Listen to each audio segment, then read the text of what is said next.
And now from Lifetime, this is Linda Dano, and unfortunately I never did know the name of the other person, interviewing Ernie Hudson, and this will contain the obligatory mood slime clip again, underline, underline, and call him Winston Jedmore at one point. He joined the cast as Winston Jedmore, one of the Fearless Four who helped rid the city of slimy ghouls. This summer, he's back on the scene in what's sure to be one of the season's biggest hits, Ghostbusters 2. So, please welcome Ernie Hudson. Yes.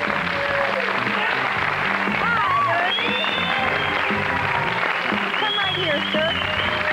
Welcome. Nice to see you. Come around this way. Hi, Ernie. Thanks for coming. Look at those great props. You look pretty jazzy. We're real coordinated. You're a dresser, aren't you? Like Talking about Loman. Look at that. Well, you know, I don't... I love those. Nice. Well, thanks. Thanks. You like the dress? Sometimes, not very often. Usually, I kind of wear the same pants for about a week. And, oh, do you? No.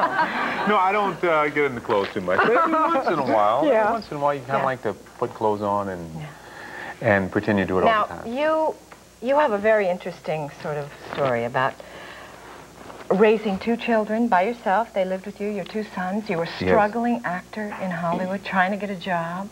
Right. Yes. Why did you keep doing it? Most people would have quit and they would have said, oh, you know what, I got to get a real job here. But you didn't. No, the kids couldn't get a job. No. Yeah, right. You couldn't sell them out. Yeah, I couldn't get rid of the kids. So. They just wouldn't work. They were totally uncooperative. They wouldn't do it. Well, I think there's not a lot of choice. It's once you make a life decision, once you commit to something and you say, this is what I'm going to do, and you always have the assurance of knowing that I've committed to this, so it in turn has to commit to me, and it always has. There have been times when we got in a position where we didn't know what was going to happen, but it always unfolded. Were you ever just broke? I've sat my children down, my two oldest sons, and said, fellas, I don't know what to tell you. We don't have anything to eat. Really? And I don't know how the rent's going to get paid, but I know somehow, and things always did. They always worked out for us. Where was their mom? She was in Minneapolis. She was working on a PhD at the University of Minnesota. When marriage ended, she felt that her career was certainly as important as mine, and she really wanted to keep pursuing her career, which she did. And the kids stayed with you? And the kids, yeah, when the marriage ended, I never even considered that I'd be raising the kids. Yeah. I just assumed the kids go with the mothers. Mama, yeah, sure. But it didn't work that way. But I think it's the best thing. The best thing that's happened to me is having the responsibility of raising my kids. Now, you yourself, you lost your mom when you were a small child. Yes, my mother died. I was born in December, and she died of tuberculosis in April, April 5th. So hard. So you didn't have a mom. I didn't have a mother, and I never met my father. Why?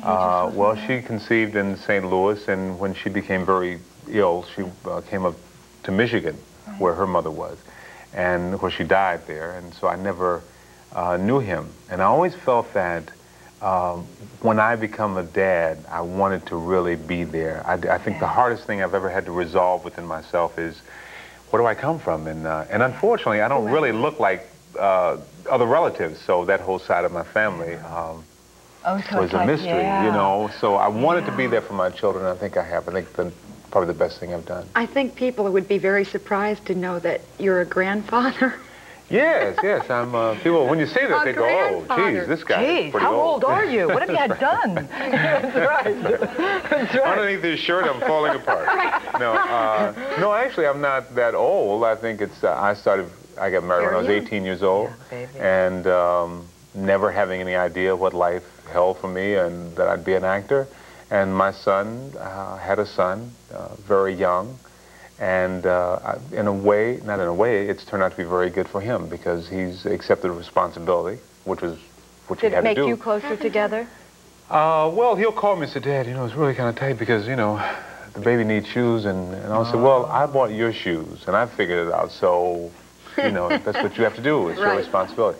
And he's done that, and he's grown up as a result of it. Yeah. Now you have a new family. I have a new family. You know, you think of all the things you do differently. Is it different? It's different because I'm just enjoying it so much. I just look at the kids and I marvel at it. I think when the first two were born, I was so busy trying to make a career, I didn't have time to focus on them. And when they came to live with me, it was like, hey, fellas, get it together. You're hungry, go cook something. Well, I don't have time, I gotta go. And I want to take time now to kind of hug them and kiss them and just be with them and not have to. And thank God I'm in a position now where I don't really have to worry as much. Yeah, money is better. Money's much better. Your wife can stay home with the children. My wife's at home with the children, and that's what she wants to do. Yeah, great. And she's very happy, and I just feel so incredibly blessed. Tell us about your career. Well, you're an interesting actor because you've done a lot of stuff, and some of it has never even seen the light of day. A movie gets shelved or doesn't come out. Yes. Has it been a career that's been fun, or has it been such a struggle that it's like, oh God? And do you feel now that you're at a place? Oh, I've made it. I'm here.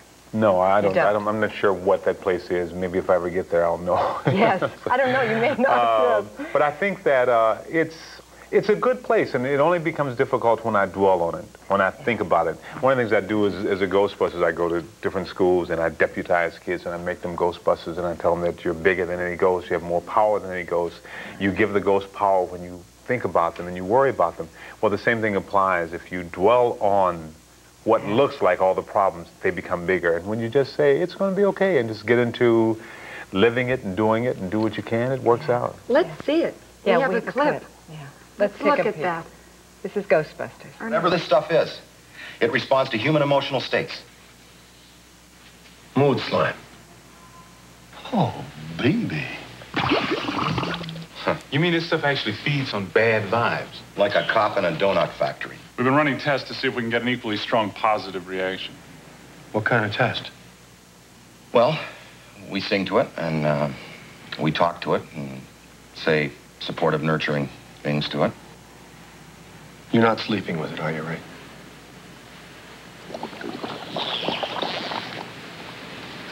Oh, you. It's always the quiet ones. You hound. Was it fun? Are they fun?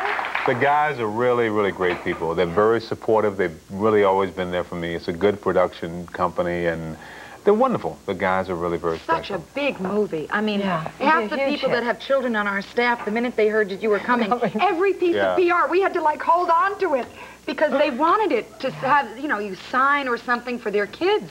Yeah, There's the nothing kids bigger are- than Ghostbusters. Well, I think the reason for doing the sequel was the kids. I think we all got together. We weren't sure if we wanted to do it. I wanted to do it, but they weren't sure if they wanted to do it. But I think we realized that it does, for whatever reason, have some meaning for kids. Yeah. And so that's what the sequel is about. It's for the children, I think. Well, we think you're terrific. Thanks a lot. And the family.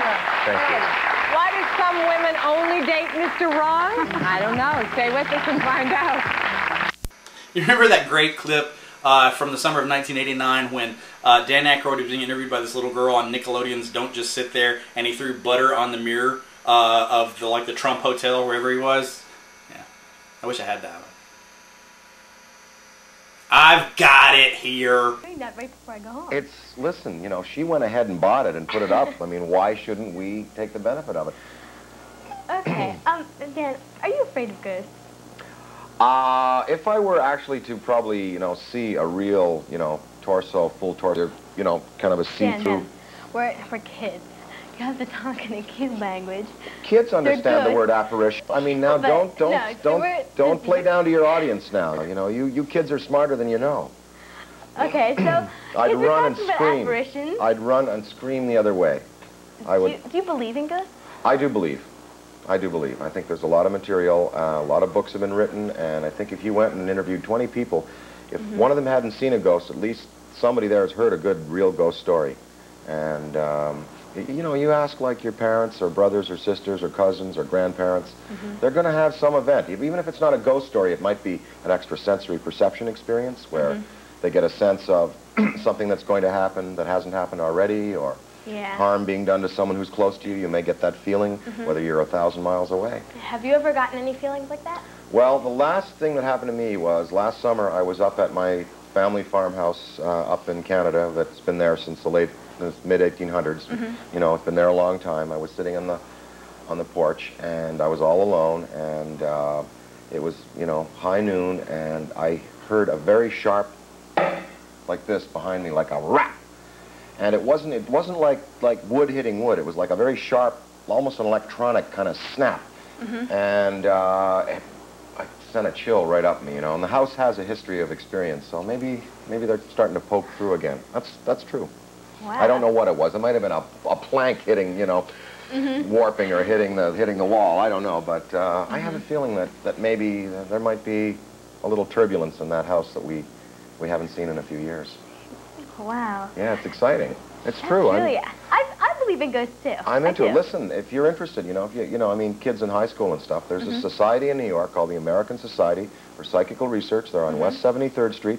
They have a big library, and they have a subscription magazine, and some of the stuff is very interesting. And people in mathematics and science, you know, there are paranormal studies at universities all over the country. You know, Duke University has a big dream lab and paranormal study, and it's a very legitimate scientific pursuit. Now, do you think that you can like blast down ghosts like you did in the movie? That technology, in theory it could happen, but not for a couple of hundred years. I don't think we'd get to the point where we can carry clean nuclear reactors on our backs. We're proving the big ones don't work, so you know. Now, tell me, what was it like being slimed? You had to like swim in that stuff. Can you imagine what it was like? I mean, what do you think? I don't know. I couldn't even imagine. When it's warm, it's okay. When it's cold outside, it's pretty bad because it hardens like ice. Does it like freeze on you? It freezes, yes. And yeah, what happened when you had to like do a scene over again? well, that happened in New York. We were in the hole, and it was like down at Battery Park, you know, right down the tip of Manhattan, and the wind was whipping off the river, and we crawled out of the hole, we did the scene, and it started to freeze and everything, and we did the scene again and again, and we wrapped, and we went home, and the next day they came to us and said, oh, by the way, a camera froze up and jammed, we didn't get the scene. And we all went, ha, ha, ha, ha, sure, yeah, that's funny, good night. No, you have to do the scene over again. They really actually had to do it over again. So Ernie and Harold and I are like slime bonded for life. You know? Yeah. Pretty good feeling, you think? It's a good feeling seeing the scene and seeing that it works, you know, but not a good feeling to actually be slimed. I was slimed 7 times in this movie. 7 times? Yeah. See, Billy really got me back. In the first one, he was slimed and no one else was. Yeah. In this one, he doesn't get an ounce on him. And all the rest of us. I don't know, but it was fun. It was worth it, getting that slime on it you, was. right? I think it's worth it, yeah. I think so, because I think we did a good job on this sequel, you know. It's tough to try to get out there and, you know, make it at least as good as the first one, and I think we have. Oh, it was great. Yeah, good, okay. Now, Dan, on our show, after we're done with the interview, it's just something we always do. We always have like a little stunt for our guests to do. And since I'm in a hotel, I was trying to think so hard of what we could do. Yeah. And the only thing I could come up with is aiming the little balls of butter that they give you, like with your food, at a plate. Because this could be like a good bullseye. How about at the mirror? At the mirror. You want to see it? You want to do it? Well, let's try I it. didn't want to do it, but Dan Aykroyd wants to do it. I'm sure it's okay. I'm sure nobody. I won't do it on Ivana's wallpaper, but. And these are like little. Turn the camera around. Can we catch the? Okay, there's little balls of butter. Now, how are you going to do this? Okay, you're going to put it on a spoon. Wait a minute now. Okay. Okay. All right. Oh, they're kind of melting a little bit. Oh, missed. You've got her wallpaper. I won't. No, I didn't. I got the paint. Well, I'm Okay. taking that wallpaper with me anyway. Wow! Hey, better than walking spiders. Great. You know, I think we'll give you 10 points for that one. Here, I got one. Wow! Beautiful, beautiful. Hey, all right. See, let me tell you something. If you're going to do this, they should be a little harder. Don't let them melt. Yeah, these are melting a little bit. But whoa! Nice. Hey, A1, A1. That was the best thing. Does that qualify? Yeah, but you're not going to have to buy the mirrors, though, now, are you? No, they can clean off. So we're not hurting the room too much. Well, Dan, thank you so much. You know, Dan, I think I'm going to stay with you for a little while. Why don't we just go back to the studio? Thank you.